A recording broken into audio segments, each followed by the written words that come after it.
programang Music of the Heart. Ayan, yes. Sister And Shane. ayan, this afternoon, minsan pa ay pagpapalain tayong muli ng ating Panginoon through the songs that we're going to play and hear. And syempre, meron tayo ulit featured song. Hindi ko na patatagalin. Woo! And Yes. ito ay one of our favorite songs actually by Torren Wells.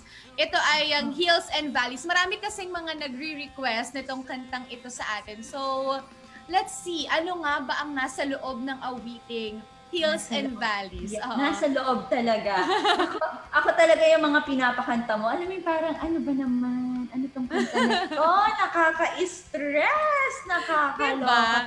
Pero alam mo yon, ang ganda pala ng lyrics. Kasi ngayon ko na siya binabasa. Ngayon lang binabasa. Grabe talaga. Halatang ano talaga, on the spot talaga tong ating ginagawang programa. Actually, ngayon ko lang nalaman, ngayon pa lang din ako nagre-research about this song, di ba? Kasi yung mga song, kung bakit din na-compose ito ng mga composer, siguro meron silang inspiration. Yes. Kaya nila nasulat itong mga kanta. So, ibig sabihin, bawat lines may kahulugan din para sa kanila. Yes naman, totoo yan. And we can all relate sa awitin ding ito. Marami sa atin ang makaka-relate sa song na ito.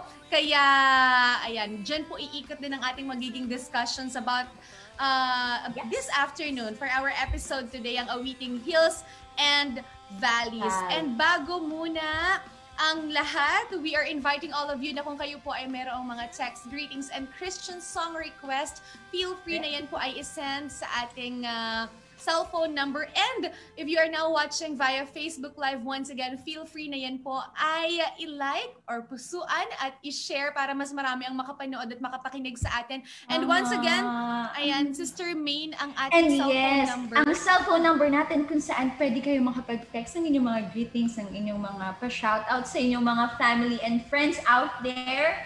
Ito po ay ang 0908-320-6050. Inuulit ko po.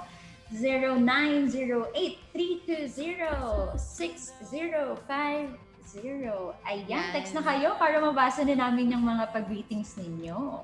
And syempre, binabati muna pala natin ang magandang hapon. Agad. Yung mga nagsasabi sa